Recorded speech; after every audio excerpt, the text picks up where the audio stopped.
Hello everyone, so today I will present my Physics 101 lab experiment where I essentially take two rigid bodies of different inertias and I release them from rest without any initial spin on an inclined plane, where I analyze their motion as they are slipping with rolling, and since they are slipping with the surface there is kinetic friction involved, and the goal of this experiment is to measure the coefficient of that kinetic friction. As you can see, this is my experimental setup: the inclined plane, the cylinder. So this is my coordinate system. The x-axis is almost perpendicular to the parallel to the inclined plane, the negative x-axis. This blue slick here is my calibration tool. This is the radius of the cylinder which I measured, and here I marked the center of the cylinder and the rim of the cylinder, and I tracked its x and y coordinates frame by frame. As you can see, this is digital tracking software tracking the x and y coordinates frame by frame.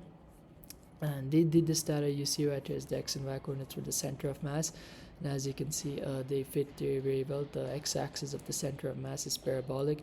This is supposed to be a straight line, but since the x-axis is not perfectly parallel to the inclined plane, the values fluctuate slightly between 0 and 1. As you can see, it's a very small difference, and as the power of -3. And I did that similarly for the cylinder. As you can see, this is the tracking for the cylinder. I measured the radius through the screen circle, and I could not track the center, and the way I did it is given in the lab report. More of it is explained in the lab report. And after gathering the x and y coordinates for the center and the rim, to gather the linear and the angular velocity. For the linear velocity, I just numerically differentiated the displacement data points to get the linear velocity, and for the angular velocity, what I did is I created a vector connecting the center and the rim, and measured the angle with respect to the x-axis for each frame. That gave me the angular displacement, and then numerically differentiating that gave me the angular velocity.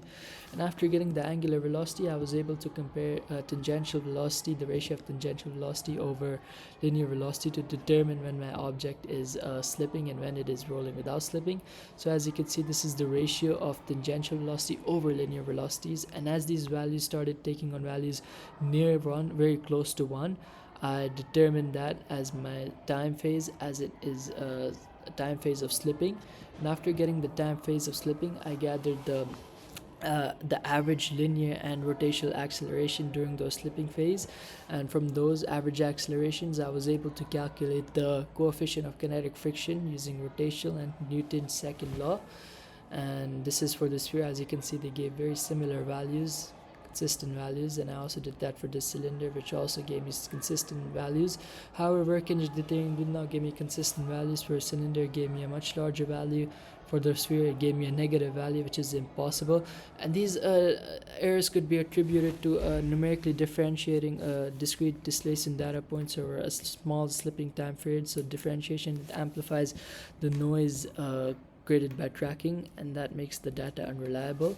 And since we averaged the accelerations for Newton's second law and rotational dynamics, they helped smoothen out those noise created by differentiation. And so basically, literature values, it's supposed to be 0.3 instead of 0.03, and this could be attributed to the errors I mentioned below, such as noise created by differentiation.